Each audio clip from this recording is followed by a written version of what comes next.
Hello दोस्तों, आज की वीडियो में हम लोग पढ़ने वाले हैं जयशंकर प्रसाद का जीवन परिचय। तो हम इसे पढ़ेंगे एकदम सरल और सटीक भाषा में, जिससे कि हमें इसे रटने की ज़रूरत ना पड़े, क्योंकि रटने से और भी बुद्धि भ्रष्ट हो जाती है। रटना बिल्कुल नहीं है, हमें बहुत ही सिंपल और सरल भाषा में इसे अच्छे से पढ़ना है और एग्जाम में लिखना है, जिससे हमें पूरा का पूरा नंबर मिले। और हमें इसमें ये ध्यान रखना है, जैसे जन्म, इनका जन्म कहाँ हुआ था, इनके पिता का नाम कहाँ पर हुआ था, कब हुआ था।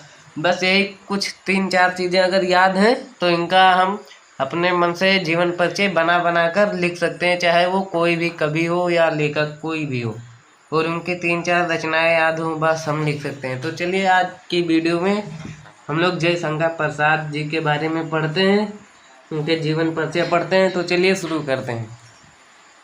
तो जयशंकर प्रसाद का जो जन्म था वो सन 1889, ये हमें याद रखना है, सन 1889 ईस्वी में। और कहाँ हुआ था? काशी में हुआ था, ये हमें याद रखना है। इनका जन्म कहाँ हुआ था और कब हुआ था?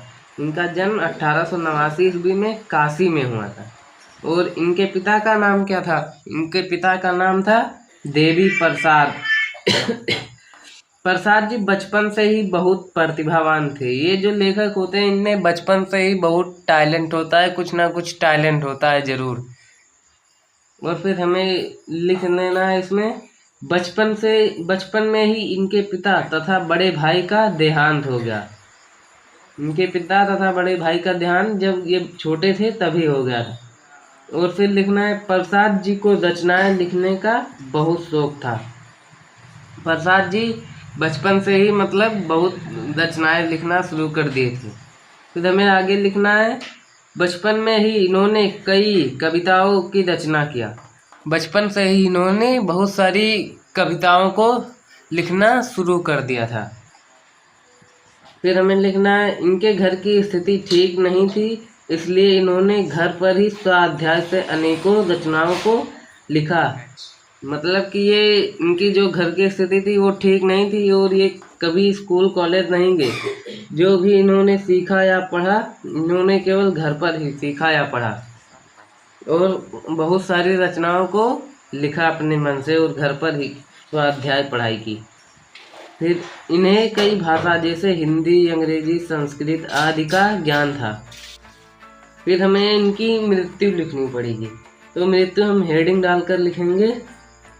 हेडिंग डालने से ये होगा कि एग्जामिनर का इस पर नज़र जाएगा और एग्जामिनर हमें और पूरा का पूरा नंबर देगा। तो हमें मृत्यु में लिख लेना है, इस महान कवि, नाटककार, उपन्यास की मृत्यु सन 1937 में हो गई। प्रसाद जी की मृत्यु कब हुई थी? 1937 में। ये हमें याद रखना पड़ेगा, वरना कुछ नहीं होगा, सब बेकार हो जाएगा। फिर है रचनाएं।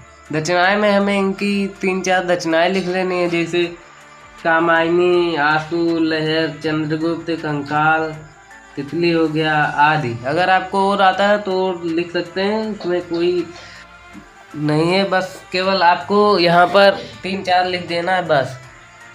ठीक है, तो आज की वीडियो यहीं पर ख़त्म करते हैं, और हमारे चैनल टॉपर पथ को सब्सक्राइब कीजिएगा और वीडियो को लाइक किए बिना जाइएगा मत। तो मिलते हैं अगले वीडियो में।